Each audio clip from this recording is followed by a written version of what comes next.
ನಮಸ್ಕಾರ. ದಿನಕ್ಕೊಂದು ಒಳ್ಳೆಯ ವಿಚಾರವನ್ನು ಹೇಳುವಂಥ ಒಂದೊಳ್ಳೆ ಮಾತಿಗೆ ನಿಮಗೆಲ್ಲ ಆತ್ಮೀಯವಾದ ಸ್ವಾಗತ.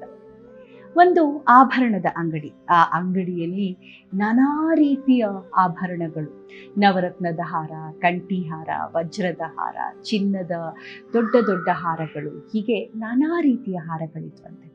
ಅಲ್ಲಿ ಒಂದು ದೊಡ್ಡ ಕಾಸಿನ ಸರ, ಹಳೆಯ ಕಾಲದ ಕಾಸಿನ ಸರ ಕೂಡ ಇತ್ತು. ದಿನ ಅಂಗಡಿಗೆ ಅನೇಕ ಗ್ರಾಹಕರು ಬರ್ತಾ ಇದ್ರು. ಅವ್ರಿಗಿಷ್ಟವಾದಂಥ ಆಭರಣವನ್ನು ಕೊಂಡ್ಕೊಂಡು ಹೋಗ್ತಾ ಇದ್ರು. ಝಗಮಗಿಸುವಂಥ ಆಭರಣಗಳು. ದಿನವೂ ಕೂಡ ಒಂದು ಫಳಫಳಿಸುವ ಆಭರಣ ಬಿಕರಿಯಾದಾಗ ಈ ಕಾಸಿನ ಸರ, ಹಳೆಯ ಕಾಲದ ಕಾಸಿನ ಸರಕ್ಕೆ ಒಂದು ರೀತಿಯ ದುಃಖ.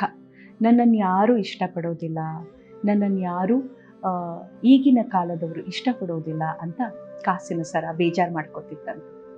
ಇರಲಿ, ನೋಡೋಣ ಏನಾಗತ್ತೆ ಅಂತ ತಾನು ಕೂಡ ಆ ಅಂಗಡಿಯಲ್ಲಿ ತನ್ನ ಸರದಿಗಾಗಿ ಕಾಯ್ತಾ ಇತ್ತು. ಒಂದೊಂದೇ ಹಾರಗಳು ಖಾಲಿ ಆಗ್ತಾ ಬಂತು. ಹಬ್ಬ ಹರಿದಿನ ಅಂದರೆ ಸ್ಥಿತಿವಂತರು ಬರ್ತಿದ್ರು, ಎಲ್ಲ ರೀತಿಯ ಆಭರಣಗಳನ್ನು ಕೊಂಡ್ಕೊಂಡು ಹೋಗ್ತಾ ಇದ್ರು. ಆದರೆ ಕಾಸಿನ ಸರವನ್ನು ಯಾರೂ ಕೂಡ ಅಷ್ಟಾಗಿ ಇಷ್ಟಪಡ್ತಿರ್ಲಿಲ್ಲ. ಆ ಹಾರ ಹಳೆಯ ಕಾಲದ್ದು ಅಂತಿರ್ಬೋದು, ಅಥವಾ ತಮಗೆ ತುಂಬ ದೊಡ್ಡದು ಅಂತಿರ್ಬೋದು.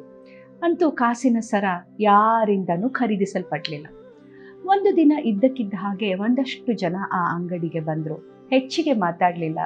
ಅಂಗಡಿಯವನ ಹತ್ರ ಸಾಕಷ್ಟು ದುಡ್ಡನ್ನು ಕೊಟ್ಟು ಆ ಕಾಸಿನ ಸರವನ್ನಷ್ಟೇ ಕೊಂಡ್ಕೊಂಡು ತಗೊಂಡು ಹೋದ್ರು. ಕಾಸಿನ ಸರಕ್ಕೆ ಆಶ್ಚರ್ಯನೋ ಆಶ್ಚರ್ಯ. ಅರೆ, ಇಷ್ಟೊಂದು ದುಡ್ಡು ಕೊಟ್ಟು ನನ್ನನ್ನು ಕೊಂಡ್ಕೊಂಡು ಹೋಗ್ತಾ ಇದ್ದಾರಾ?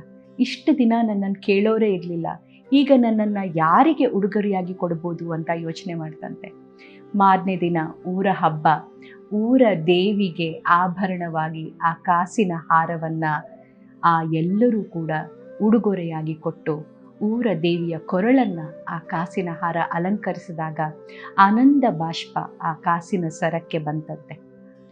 ನಮ್ಮ ಜೀವನದಲ್ಲೂ ಹಾಗೆ ಎಷ್ಟೋ ಸಾರಿ ನಮ್ಮ ಸರದಿ ಯಾವಾಗ ಬರುತ್ತೆ, ನಮ್ಮ ಜೀವನದಲ್ಲಿ ಅಂದುಕೊಂಡದ್ದು ಯಾವಾಗ ಆಗತ್ತೆ ಅಂತ ನಾವೆಲ್ಲ ಕಾಯ್ತಾ ಇರ್ತೀವಿ.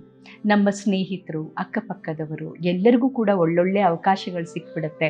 ಅವರೆಲ್ಲ ಜೀವನದಲ್ಲಿ ಮೇಲೇರಿ ಹೋಗೋದನ್ನು ನೋಡ್ತಾ ಇರ್ತೇವೆ. ಆದರೆ ತಾಳ್ಮೆ ಇದ್ದಾಗ, ನಮ್ಮ ಬದುಕಿನಲ್ಲಿ ನಂಬಿಕೆ ಇದ್ದಾಗ, ಪರಿಶ್ರಮ ಇದ್ದಾಗ ನಮ್ಮದು ಅಂತ ಸಮಯ ಬಂದೇ ಬರುತ್ತೆ. ಆ ಸಮಯ ಬಂದಾಗ ಬಹಳ ಒಳ್ಳೆಯ ಒಂದು ಯಶಸ್ಸು ನಮಗೆ ಸಿಗುತ್ತೆ ಅನ್ನೋದು ಈ ಕಾಸಿನ ಸರದ ಕಥೆಯಿಂದ ಗೊತ್ತಾಗುತ್ತೆ. ತಾಳ್ಮೆ ಕಳ್ಕೋಬಾರ್ದು, ಭಗವಂತನಲ್ಲಿ ವಿಶ್ವಾಸ ಕಳ್ಕೋಬಾರ್ದು. ಜೀವನದಲ್ಲಿ ನಮಗೆ ಖಂಡಿತ ಒಳ್ಳೆಯದು ಆಗೇ ಆಗತ್ತೆ. ಈ ಒಂದೊಳ್ಳೆ ಮಾತಿನೊಂದಿಗೆ ಇವತ್ತಿನ ಈ ಕಥೆಯನ್ನು ಮುಗಿಸ್ತಾ ಇದ್ದೇನೆ. ಮತ್ತೆ ಸಿಗ್ತೀನಿ ವಿಶ್ವವಾಣಿ ಸ್ಪೆಷಲ್ ಯೂಟ್ಯೂಬ್ ಚಾನೆಲ್ನಲ್ಲಿ ಇಂಥ ಮತ್ತಷ್ಟು ಒಂದೊಳ್ಳೆ ಕಥೆಗಳ ಜೊತೆಗೆ. ನಾನು ರೂಪಾ ಕೊರರಾಜ್.